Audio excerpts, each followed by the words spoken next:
Donovan Fondre here with a microwave tip for our JumpStart cooking show.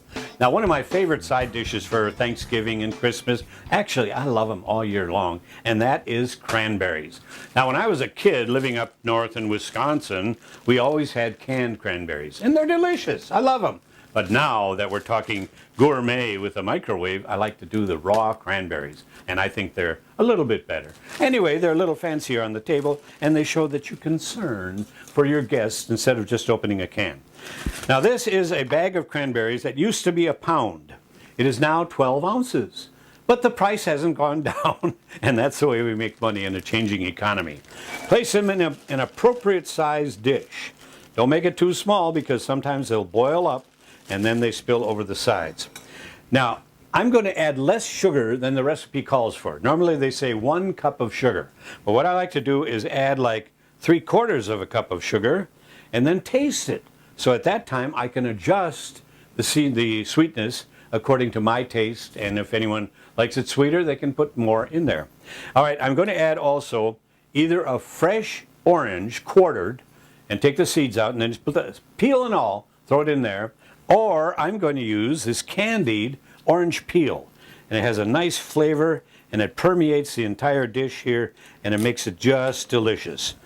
Cranberry by itself is very, very good and I love it, but for this we're adding a little bit of an additional touch to make it more interesting. Now that's it. Do not cover it, okay? Because when you cover it, it tends to boil up and then it makes a mess. Now you'll notice also that I am cooking this in the serving dish. Again, saving dishwashing chores and making your life in the kitchen much easier. So we pop it into our microwave oven. About 5 minutes.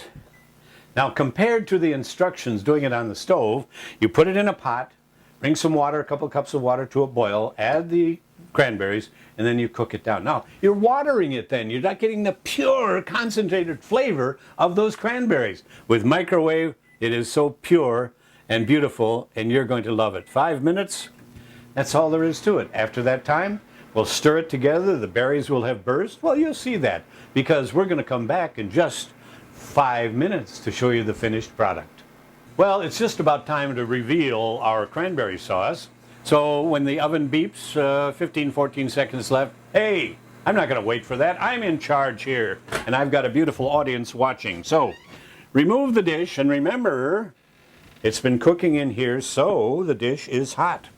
Dishes don't get hot from microwave, but they get hot from the ingredients within. So there's our sauce. Look at that. I stirred up, the berries burst. Continue bursting until we have this wonderful rough, not pureed, and this is the way I like it. Of course, you can puree it if you like, but it's so good this way. All right, now comes the test where I have to taste it to see how sweet it is. And it's hot. As you can see, a little bit of steam coming off of that. So,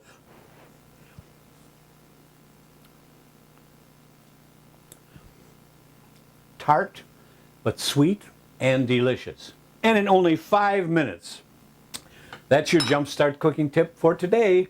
Include that with your Thanksgiving dinner. And remember, all of these tips are available on our website. Donovan Fondre, enjoy!